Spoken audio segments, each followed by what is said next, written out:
Polosa, et Simba Lissoute. Pour moi, comme on a kuna, bateau va travailler dans Zambé. En tout cas, basi baké musique. Donc là, va, yo ba mission dans ton pays, aux autres comme il faut. Place nous à où est-ce société. Ah? Oyaki, allez, quittez. Polosa, on a battu ma ligne calme. Na la mona kekuna, na kekuna. Là va. Ah! On nous a mis dans la range. Comment coquette? Ah ouais, ni au Yumikaka. Vraiment. Qui ça? Et en plus, Nayoki qui est commis partout dans l'Europe, dynamique, commis partout dans l'Europe. Comment coquette? Ça est commis partout. Tout comme la Suède, tout comme la Paris, tout comme la Lille, tout comme la Bruxelles. Et puis, base la mission est toujours Londres, Angleterre.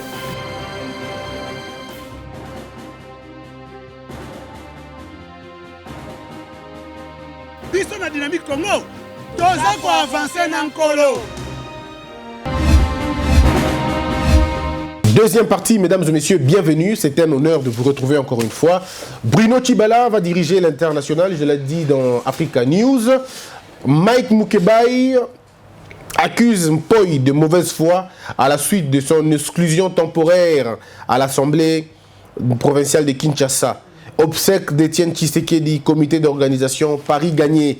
Et puis Jean-Pierre Bemba qui revient à Kinshasa. Il sera accueilli par Martin Fayulu, déjà au tarmac, sur le tarmac. C'est Martin Fayulu qui le dit.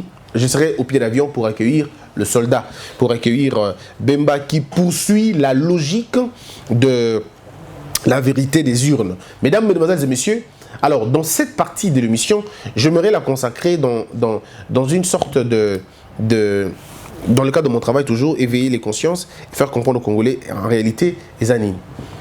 Nous avons tous suivi les obsèques. Moi, je n'étais pas à Kinshasa. On a tous suivi les obsèques du feu Étienne Tshisekedi. Et son élévation au rang du cordon, du grand cordon. C'est vrai, comme je l'ai toujours dit, ce pays est à refaire. Quand je dis à refaire, c'est vraiment à refaire dans sa profondeur.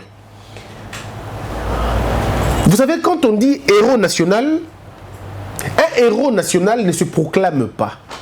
On ne le déclare pas non plus héros national. On élève quelqu'un au rang d'héros national. Quand je dis on, c'est qui? C'est la communauté de Congolais. C'est la communauté intellectuelle, la communauté ecclésiastique, la communauté scientifique, la communauté, je sais pas moi. Bref, c'est la communauté dans son ensemble qui décide de lever quelqu'un au rang de héros national. Ce n'est pas un titre politique. Ce n'est pas non plus un titre, je veux dire, pas un titre politique ou un titre dérisoire. La dimension historique d'un héros, c'est aussi l'éducation des enfants. Il y a un lien direct entre ce que vous voulez avoir demain dans votre pays et le type de héros que vous élevez dans votre pays.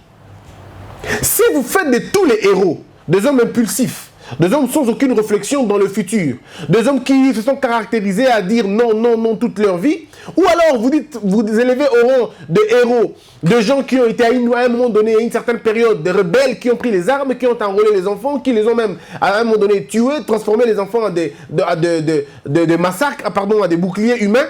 Alors je me pose la question, quel type de société vous voulez avoir? Lorsque nous élevons des gens, des héros, parce qu'ils ont été nos pères, ils ont été nos parents, ils ont été nos amis, nos copains et tout, ça risque de devenir une république séquestrée par les émotions, mais principalement basée sur la grande ignorance et l'ignorance fatale. Il est important de comprendre et de considérer le fait qu'un héros ne se provise pas héros. Et il est toujours malsain qu'un enfant puisse nommer son père héros ou qu'il puisse élever son père au rang de héros. Il est toujours malsain. Et effectivement, le président Félix s'est écarté un peu de cette logique-là. On craignait tous que ce soit le cas. Mais est-ce que le fait de craindre cela, ça diminue en Étienne Tshisekedi sa grandeur? Non. Regardez, mesdames et messieurs. Héros national, ce n'est pas parce qu'on vous nomme que vous l'êtes. Héros national, c'est parce que vous avez fait des choses qui resteront gravées dans la mémoire collective. Des choses pour lesquelles le pays entier vous est redevable. Mais maintenant, la problématique de la nomination ou de héros ou pas d'Étienne Tshisekedi trouve son sens où? Si nous étions en 2011 et que Étienne Tshisekedi arrivait à mourir en 2011, ou même lorsque M. Kabila était encore au pouvoir, à l'unanimité, le peuple allait crier son élévation au rang de héros national. Tout le monde allait parler de cela. Toute l'opposition convergerait dans la logique de lever Étienne Tshisekedi au rang de héros national.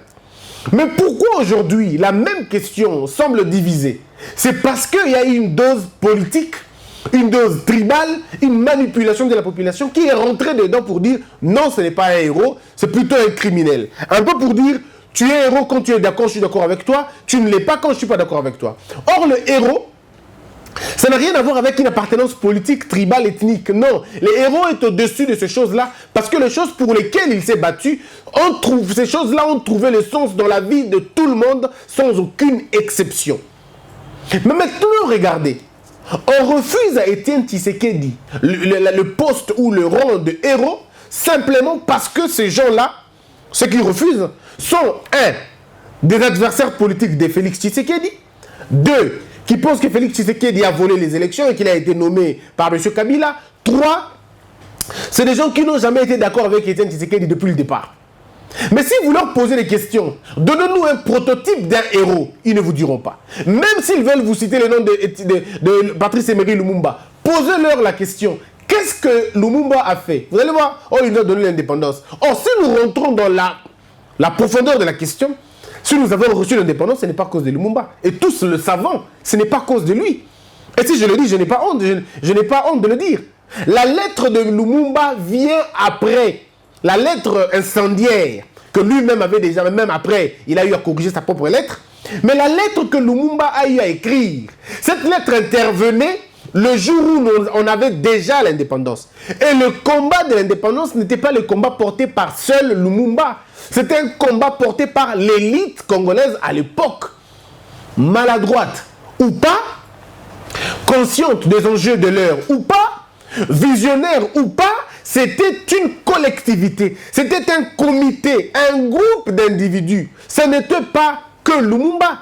Mais maintenant, parce que celui qui l'a tué voulait finalement offrir à une popularité, à une population, ou je sais pas moi, à des gens, une sorte de satisfaction, et bien il fallait élever M. Lumumba au rang de héros national, seul.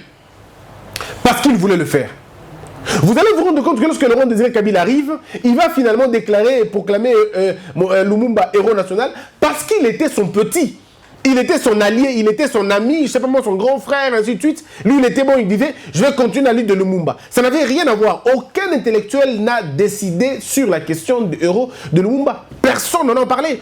On nous a fait croire qu'il est héros et on a dit, ok, héros, héros, héros. On a pompé son visage sur le front congolais. Tout ça. Suis-je en train de dire que Lumumba n'est pas héros? Non. Mais est-ce que cette question a été débattue dans le collège des intellectuels au Congo? Pas du tout. À l'Assemblée nationale, moins encore là-bas. Donc finalement, ni à l'extérieur, ni à l'intérieur, cette question n'a été débattue convenablement. Et toute question qui n'est pas défendue convenablement, traitée convenablement, reste une histoire subjective. Alors finalement, Laurent Désiré Kabila meurt dans les conditions que tous connaissons. Finalement, son fils va faire de lui un héros national. Posons la question. Héros par rapport à quoi? Héros parce qu'il a fait quoi? Personne n'en parle. Qu'est-ce qu'il a fait pour qu'il soit héros? Oh non, il nous a libéré de Mobutu. Est-ce que le fait de vous libérer de quelqu'un fait de vous tout de suite un héros? Non. Félix nous a libéré de Kabila. Ça fait de lui un héros? Pas du tout. Je pense simplement, mesdames et messieurs, que... Est-ce que je suis en train de dire ici que Laurent Désiré Kabila n'est pas héros? Non, je ne le dis pas. Je ne le dis pas. Parce qu'un intellectuel n'accepte pas tout de suite quelque chose, il ne le rejette pas non plus tout de suite. Il faut avoir des éléments sur base desquels nous allons travailler et comprendre qui est héros et qui ne l'est pas. Je l'ai dit l'autre fois qu'on devrait d'abord commencer par définir le critère. À mon avis, humblement, dire aujourd'hui que Étienne Tshisekedi et Grand Cordon, dans l'ordre de héros Lumumba, Kabila, pour moi, à mon avis, c'est une insulte à la mémoire d'Étienne Tshisekedi. J'estime que les valeurs que Étienne Tshisekedi incarnait sont des très loin supérieures aux valeurs de Laurent Désiré Kabila. Je vais vous le dire. Étienne Tshisekedi est appelé à un certain mois de juin ou de mai d'une année, je crois, 94 ou 95. qu'il appelle, ce monsieur Kagame qu'il appelle. Monsieur Kagame l'appelle, il lui fait une proposition. Il lui dit, nous voulons en finir avec Mobutu. Il est malade, c'est le moment de l'attaquer. Profitons de cette grande évasion, profitons de cette grande guerre que nous avons pour mettre à terre ces géants que tu combats depuis longtemps. Lorsque l'AFDEL entre, Étienne Tshisekedi va commettre le péché, le plus grand d'ailleurs. C'est celui de demander au nouveau roi pour lui dire simplement, donne-nous la facture, parce que la facture elle est salée, quoi. On ne peut pas continuer à payer comme ça. Ça lui a valu tout ce que cela a valu, vous avez vu vous-même. Il a été relégué et tout. Bon, même après, vous avez vu M23 et les autres, ces gens demandaient l'impérium, comme M. Etienne a perdu les élections en 2011. Tout le monde demandait l'impérium, réclamait l'impérium du sphinx délimité. Nous sommes encore à l'est de la République. Près de 4 ou 5 mouvements comme ça armés disaient nous voulons reconquérir le pouvoir. Si le gouvernement de Kinshasa veut mettre terme à cette histoire, qu'on remette Tshisekedi comme président de la République. Mais Tshisekedi est sorti de silence pour dire je ne vous reconnais pas. Vous n'êtes pas dans ma logique. Ce sont des choses que peu d'individus peuvent le faire. Tout le monde attend, n'est-ce pas, tomber sur une occasion pareille pour s'autoproclamer. Mais il a dit non. Parmi le fait, Étienne Tshisekedi était le seul Congolais à avoir la possibilité d'entraîner le peuple dans la rue. Parce que le peuple était prêt à en découdre avec Kabila. Mais Étienne Tshisekedi disait non, je ne veux pas le faire. Je ne veux pas que les gens meurent parce que je les ai envoyés dans la rue. Et ça, Kagame l'a dit. Kagame a dit que si le règne de Kabila a perduré, c'est parce que Étienne Tshisekedi ne voulait pas suivre la rue. Il y a eu des ambassadeurs britanniques, allemands, je veux dire américains. Tous étaient là. Je me rappelle encore d'une correspondance d'un Américain, je ne citerai pas le nom, parce que je n'ai pas la totalité de l'information. Il disait ceci: demandez à Étienne Tshisekedi de sortir, même au niveau de la 7e rue, qu'il sorte seulement. Si seulement il est dehors. Comme nous connaissons les méthodes de la police va tirer. Et lui, il ne pourra pas fuir parce qu'il est vieux. Il va tomber. Justement, qu'il essaye juste de tomber et nous, on va agir. Pourquoi? Parce que ça allait entraîner une sorte d'euphorie qu'on n'allait plus peut-être maîtriser. Une meute indescriptible. Et on n'allait pas maîtriser cette meute-là. Mais Étienne a dit non. Étienne a dit non. Parce que dans le rang d'un héros, on ne doit pas, quand on fera la balance entre le mot que ça a causé à la population et le bien qu'il a amené, il ne faut pas que le tort soit beaucoup plus grand que les bénéfices. Mais aujourd'hui, nous sommes en train de payer pour ce que Laurent Kabila a fait au Congo. Ça, personne n'en parle. Nous payons ça aujourd'hui. Nous continuons à payer cette infiltration, cette occupation, tout ça, nous continuons à payer pour un système. Alors, je ne vois pas pourquoi on fait de lui un héros tout de suite comme ça. Et on ne discute même pas de cela. Donc, voyez-vous, mesdames et messieurs, si on était en 2011, Étienne Tshisekedi, ce débat-là des héros ou pas, on n'allait même pas en avoir. On l'a aujourd'hui parce que les gens sont divisés sur les questions politiques. Ceux qui sont proches de Martin Fayulu et proches de Lamuka prétendent qu'il n'est pas héros. Bon, il est courageux tout simplement. Ceux qui sont avec Étienne Tshisekedi disent qu'il est héros et vraiment héros. Et même s'il y avait même un poste supérieur à celui de héros, il allait demander cela. Mais le plus grand problème, c'est que disait lui-même Étienne Tshisekedi. Il n'a jamais voulu être héros, il n'a jamais parlé de cela. Il s'est considéré comme un serviteur inutile du peuple. Comme un serviteur inutile. Le serviteur inutile se trouve dans la Bible. Nous sommes tous des serviteurs inutiles de Dieu, de Dieu sur terre. Et je crois qu'un héros vit dans le cœur des gens, pas dans les annales des corrompus et des corruptibles. Non. Parce qu'à quoi ça sert d'être nommé, promu par des aventuriers? Ça sert à rien. C'est même insulter la mémoire de cette personne-là. Mais autour de cette question des obsèques, il y a eu un problème d'argent que les gens ne veulent pas en parler. On parle de 2 millions, 1 million, 3 millions, 4 millions, 6 millions, 12 millions. Le Congolais joue avec le terme et surtout les chiffres. Est-ce que Étienne Tshisekedi de son vivant, est-ce qu'il allait accepter qu'on l'enterre avec autant de fortune, je veux dire, autant d'argent comme ça? Est-ce qu'il fallait finalement un spectacle dans ce sens-là? Je ne vois pas pourquoi. Mais bon, c'était pour le rendre honneur. On est d'accord, on ne discute pas sur ce fait. L'absence des opposants au deuil. Ça aussi, les gens m'ont presque cassé les oreilles. Pourquoi ils ne sont pas là? Pourquoi ils n'ont pas été là? Mesdames et messieurs, nous devons d'abord définir qui est opposant. Je rappelle encore au niveau de l'histoire. Étienne Tshisekedi et Mobutu ne s'entendent plus. Ils sont pratiquement des gens... ils ne s'entendent plus. Ils voient les choses de façon différente. Mais le lien qui caractérisait les deux personnes était des liens d'élégance. Étaient des liens d'élégance. Pour la plupart des cas où Félix ou M. Mobutu s'est prononcé en ce qui concerne M. Comment on appelle, Étienne, il disait toujours M. Étienne Tshisekedi. Il le disait toujours. Et lorsque M. Étienne Tshisekedi parlait à M. Mobutu, c'était toujours avec une sorte d'élégance, quoi. Il disait que non, M. Mobutu est dictateur, M. Mobutu est méchant, M. Mobutu entraîne le pays dans le trou. Vous entendez une sorte de politesse, d'élégance, d'amour, et surtout que le débat est dans l'idéologie. Mais les opposants que nous avons aujourd'hui, après cette génération-là, c'est généralement des opposants, on ne sait pas, des aigris, pour la plupart des cas, des aigris, des méchants, des excités. On ne sait pas comprendre qu'est-ce qu'ils font exactement. Regardez. Un opposant, c'est celui qui s'oppose à une idée, à une manière de faire, à un système, ou à une pensée, ou à un faire, ou à un agir. C'est là un opposant. Je m'oppose à cela. Un opposant ne regarde pas l'homme, parce que ce n'est pas son problème. Si l'homme change, l'opposition tombe. L'opposition est sur base d'une idéologie, pas sur base d'un individu. Mais lorsque vous suivez nos opposants congolais, pas seulement d'aujourd'hui, mais ceux d'hier aussi, leur focalisation c'était Kabila doit partir. Ils ont érigé Kabila en système, ils ont érigé Kabila en modèle, ils ont érigé Kabila en agir. Et ils s'étaient trompés au fait. Parce que Kabila est parti, mais son système est toujours là. Parce qu'ils ont combattu un homme, ils n'ont pas combattu un état de faire, un état d'esprit. Regardez aujourd'hui, ceux qui s'attaquent à Félix Tshisekedi, ils s'attaquent vraiment à l'homme Félix. Même pas à sa gestion. Même pas à son programme, parce qu'ils ne connaissent même pas le programme de Félix. Ils s'attaquent à Félix Tshisekedi sans avoir même le gouvernement. Sans voir le gouvernement en question, mais on s'attaque déjà à la personne. Tout simplement parce qu'on ne l'aime pas. Ou parce qu'on ne veut pas de lui. Mais on s'attaque à lui. En ce moment-là, vous n'êtes pas opposant, vous êtes tout simplement mécontent. Parce que dans la sphère ou dans l'hiérarchie de la contradiction, vous avez les opposants, ça veut dire eux ils ont de l'idéologie. Vous avez les mécontents et ils sont circonstanciels, c'est par rapport à une situation quelconque. Et ils s'opposent à ça, à cette situation parce qu'ils n'ont pas d'argent. Et Mobutu pensait que Étienne Tshisekedi était un mécontent. Pour Mobutu, Étienne Tshisekedi n'était pas opposant, mais il était par contre un mécontent. C'est kiff en tout cas. Et vous avez encore des frustrés. Les frustrés sont des personnes qui n'ont pas d'ambition. Ce sont des gens qui n'ont pas de projet. Ce sont des gens qui n'ont pas d'idées. Eux, ils sont simplement frustrés. Parce que Félix Tshisekedi a mon âge et que moi j'ai atteint la cinquantaine, je n'ai toujours pas eu ce que je voulais avoir et tout le malheur du monde, c'est lui.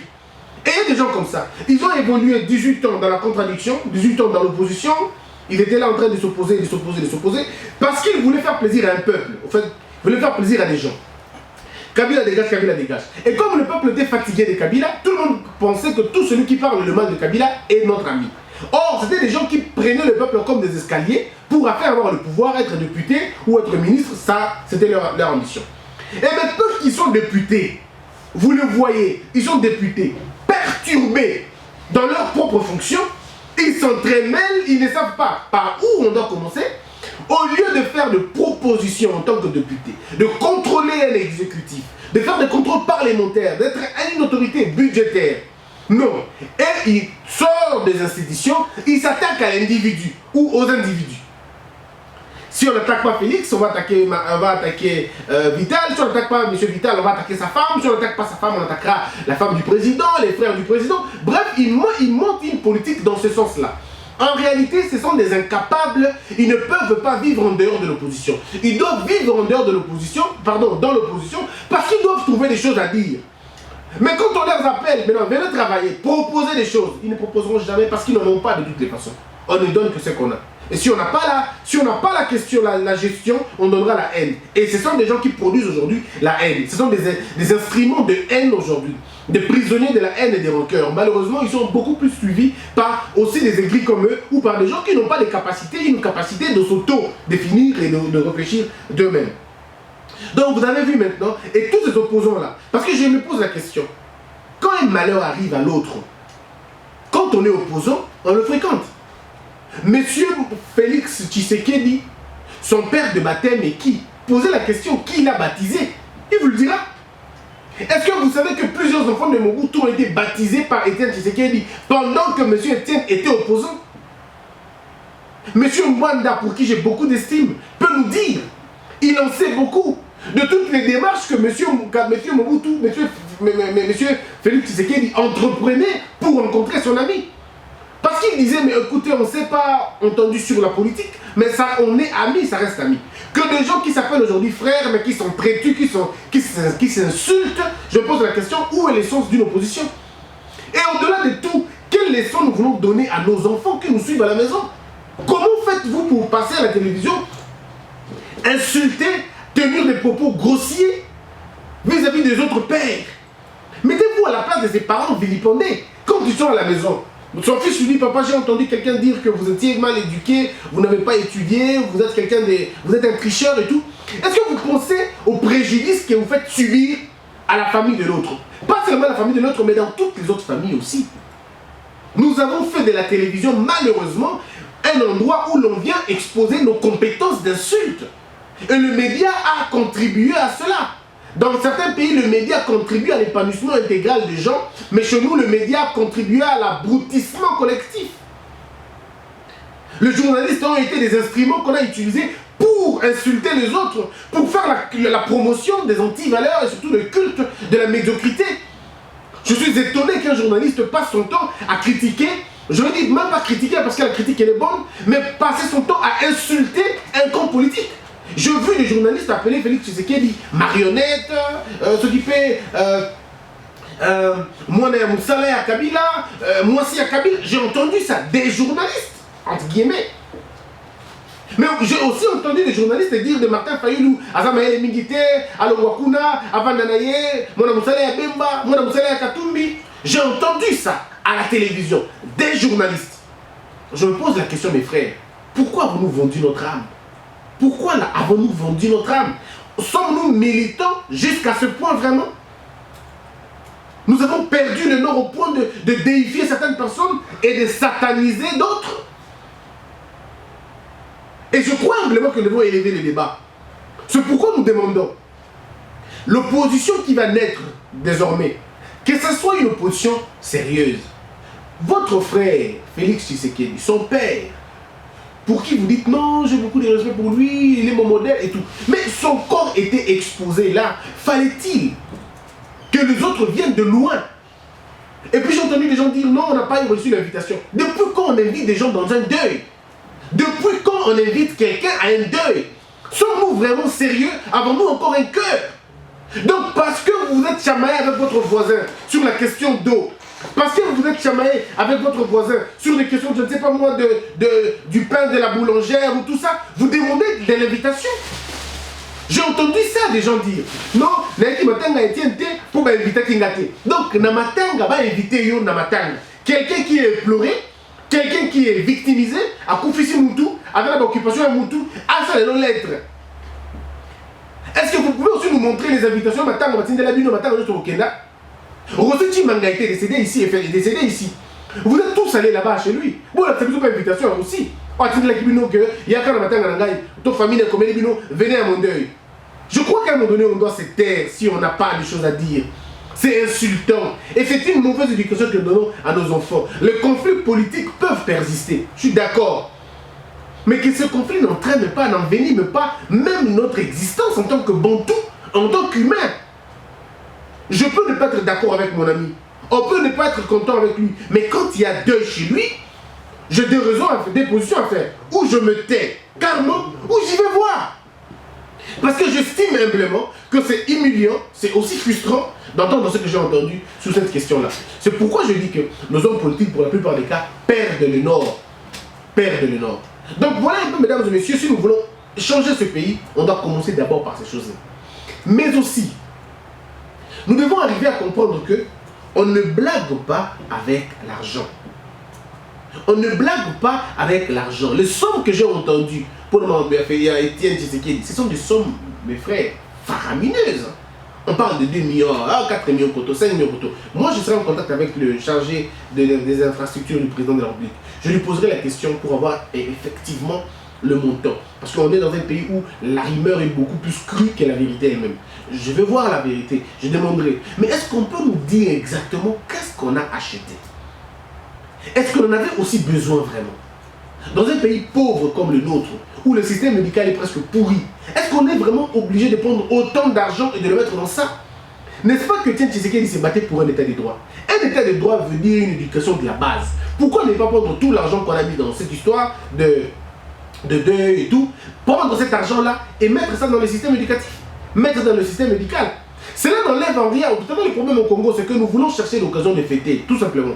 On cherche les occasions, comment on va fêter, comment on va mettre les choses. Non, c'est ça le plus grand problème. Quand il y a quelqu'un qui est perdu, quand on a perdu quelqu'un, il ne faudrait pas qu'on perde encore les finances. Sinon, on continue à perdre et à perdre toujours. On a perdu un grand homme comme Etienne Tshisekedi. Mais maintenant, faudrait-il encore perdre autant de millions comme ça? Ce sont des choses qu'il faut voir un peu. Le stade de Martyr était très sale. Trop même sale. Mais juste parce que c'était Etienne Tshisekedi qui devait être finalement, on devait rendre les hommages là-bas, on a réparé, on a arrangé, on a nettoyé et tout. Et puis après, il faut attendre quelqu'un d'autre qui puisse mourir, peut-être, ou il faudrait faire une compétition de mort pour que tout tombe là-bas. Je crois que là aussi, il faut arriver à élever les débats, surtout la rationalité dans la dépense ressources. C'est là très très important. Mais il faut dire, l'organisation était réussie. Les présidents sont venus sans aucun problème, les choses se sont passées sans aucun problème, il n'y a pas eu des cris, des choses, et les qualités. Sur ce point-là, en tout cas, on félicite l'organisation, c'est très bien. On a suivi de loin, on a vu que c'était très bien, mais aussi il faut parler plus de la question de cette question de moralité-là. Alors donc voilà un peu, mesdames et messieurs, ce dont j'allais parler aujourd'hui par rapport à obsèque, na position et opposant. Quand on est opposant, on n'est pas, tout ça va limité. La question de Mike Mukebai qui accuse Godin Poy de mauvaise foi, mesdames et messieurs, moi je crois à une chose. Un état de droit veut dire ceci. La norme doit être supérieure à la puissance publique. Ce n'est pas parce que vous êtes président de l'Assemblée provinciale, ce n'est pas parce que vous êtes un bureau de l'Assemblée provinciale que vous pouvez vous arroger le droit de violer une procédure quelconque. Parce que la loi, quand elle dit, avant de suspendre quelqu'un, de lui priver de ses émoluments et de lui priver autant de choses, vous devez valider cela à la deuxième plénière. Si la loi le dit comme ça, si la règle le dit comme ça, pourquoi ne pas obéir à cette règle-là? Pourquoi ne pas attendre que vous puissiez vider d'abord la procédure? Parce que le plus important dans notre pays, enfin dans un pays sérieux, c'est que peu importe que quelqu'un ait tort ou raison, mais vous devez d'abord vider la procédure. Nous sommes aux États-Unis. Dans certains États, la peine de mort est appliquée. Mais vous allez vous rendre compte que quelqu'un passe encore 5 ans pendant ce qu'on appelle le couloir de la mort. Il passe encore 5 ans là-bas. Parce que l'État américain veut se rassurer que la personne que nous voulons condamner, que nous voulons retirer la vie, doit vraiment être condamnée pour de vrai. Il ne faudrait pas qu'on le fasse pour qu'après qu'on se rende compte qu'il était innocent, parce qu'on ne pourra pas redonner la vie à personne. On peut relâcher quelqu'un quand on apprend qu'il a été innocent, on le relâche. Mais on ne peut pas redonner la vie à quelqu'un qu'on a déjà retiré la vie. Voilà pourquoi même les pays comme les États-Unis, où l'administration est assise, mais on essaie de veiller pour que les erreurs administratives ne se retrouvent pas. Mais au Congo, malheureusement, c'est la norme. Je ne suis pas d'accord avec certaines méthodes de Mike Mukebai. Pas du tout. Je ne suis pas d'accord, mais c'est un grand frère pour qui j'ai beaucoup de respect. Mais par moments, le grand frère va un peu au-delà de la limite. Ça, c'est mon avis, mon point de vue. Mais cela ne veut pas dire que parce qu'il a commis une erreur, que l'on puisse le traiter, monsieur, sans respect de la norme. Sinon, on est tous pareils alors dans ce cas. Il est député national, provincial. Il faut une procédure pour lever ses immunités. Il faut une procédure pour asseoir la sanction, afin que la sanction soit assise en bonne et due forme. Mais si l'on tombe dans une erreur et qu'il y a une faille de l'administration, vous pouvez passer ça par force. Oui, c'est bien bon, parce que vous êtes au pouvoir, vous pouvez le faire. Mais ça vous rattrapera toujours. Parce qu'en réalité, comme Héraclite le disait, tout coule, rien ne demeure. Alors tout coule. Donc à un moment donné, quand vous avez le pouvoir, tâchez de ne pas faire peser aux autres le poids de votre pouvoir. Il faudrait que ça se passe comme dans d'autres pays. Quand je suis sanctionné, au fond de toi, tu sais, ah, effectivement, je suis vraiment sanctionné parce que je suis allé un peu à l'écart. Mais cette question de Mike Mukebai aujourd'hui, il faut qu'on intègre ça dans tout Nabiso. Qui est opposant? Je reviens sur la question. Moi, j'ai entendu M. Mike Mukebai, mon aîné Mike Mukebai, dire, par exemple, Félix Tshisekedi, et pire, Félix Tshisekedi, Asala Kiboy, Alega Kiboy, Akena Kiboy. Vous sentez vraiment qu'on se pose la question, mais est-ce que le monsieur qui parle comprend que la personne est président de la République? Est-ce qu'on s'attaque à une institution de la présidence? Monsieur Félix Tshisekedi a dit ceci. Pendant mon règne, personne ne sera arrêté parce qu'il m'a insulté. Non, parce qu'il m'a critiqué. Personne ne sera arrêté parce qu'il m'a critiqué. Nous sommes dans un état de droit, tout le monde peut critiquer comme il veut. Mais ça, c'est une parole libre. Ce n'est pas une loi. C'est le président qui le dit. Ce n'est pas l'institution président qui le dit. Aujourd'hui, si vous vous attaquez à la présidence, à l'institution présidente de la République, mesdames et messieurs, vous êtes en porte-à-faux parce que nous avons des lois qui existent déjà. La loi sur le fonds social de l'État, nous nous battons pour qu'on puisse élaguer cela, pour qu'on puisse vider cela de sa substance, mais pour l'instant, il est non applicable. Donc, sauf que mesdames et messieurs, ne vous en faites pas, on va vous arrêter. Vous pouvez beau crier, mais on vous arrêtera. Même si lui, ce n'est pas lui. Cette infraction, l'avocat du président de la République, la maison civile du président de la République, peuvent se saisir du dossier pour dire non, notre frère ou notre monsieur, notre client a été cité mal, on l'a insulté, nous voulons faire droit. Et c'est fini quoi, c'est déclenché et vous avez à la fin de sérieux problèmes. Donc je crois que cela ne veut pas dire qu'on ne puisse pas dire, si on dit qu'aujourd'hui que Félix Tshisekedi est corrompu, bon, il faut encore apporter des preuves de sa corruption. Mais si on dit que M. Félix ne travaille pas bien, là ce n'est pas un problème, on ne vous arrête pas pour ça. Si vous dites que M. Félix est méchant, on ne vous arrête pas pour ça, ce n'est pas une infraction. Mais si vous allez jusqu'à dire, M. Félix a pris l'argent de l'État, il a construit une maison à l'étranger, vous êtes dans une sorte de diffamation, mais la diffamation pas sur n'importe qui, non mais la diffamation sur l'institution présidente de la République. Et comme on est dans un régime semi-présidentiel, où le président de la République a quasiment l'essentiel du pouvoir entre ses mains, mesdames et messieurs, vous avez un problème sérieux. Et je crois qu'il y a lieu de faire très bien les choses pour Kemabe et Bimate.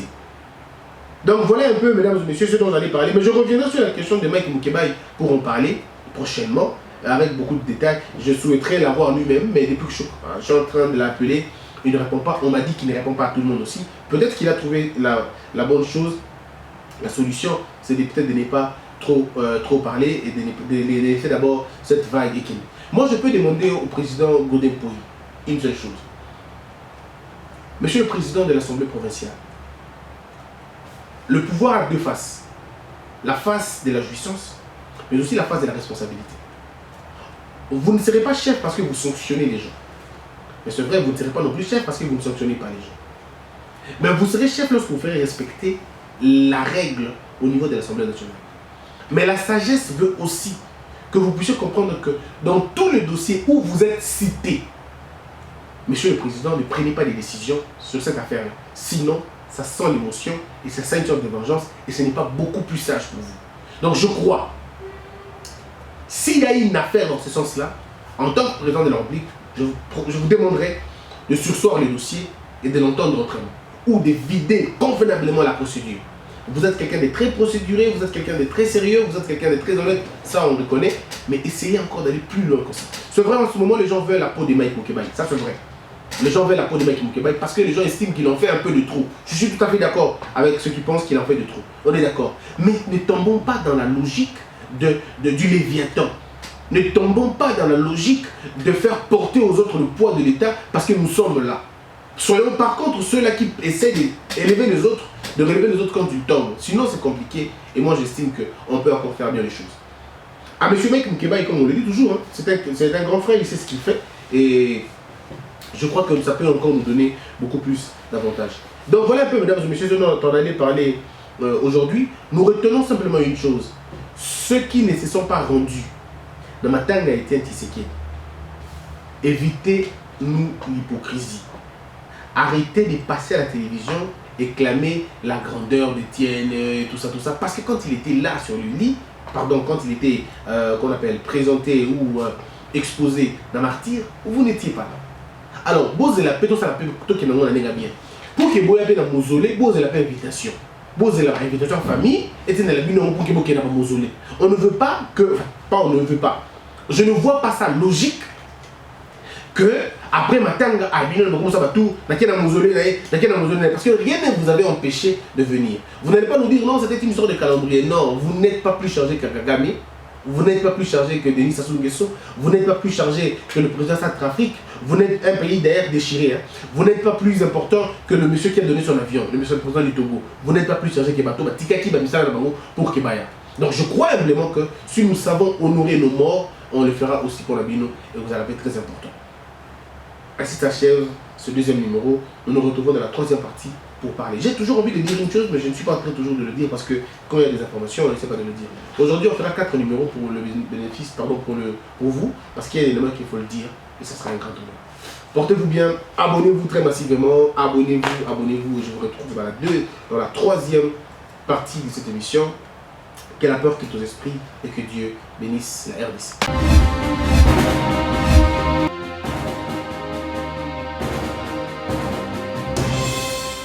Patron nga Polosa et simba lisute.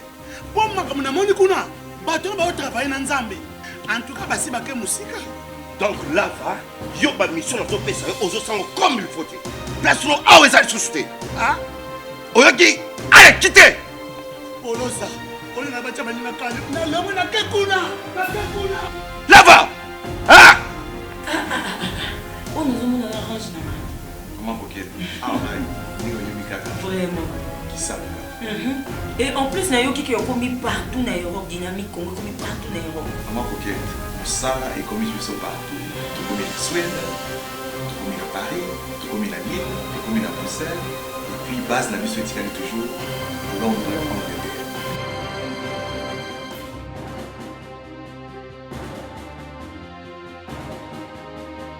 Biso na dynamique Congo, toza ko avancer na nkolo.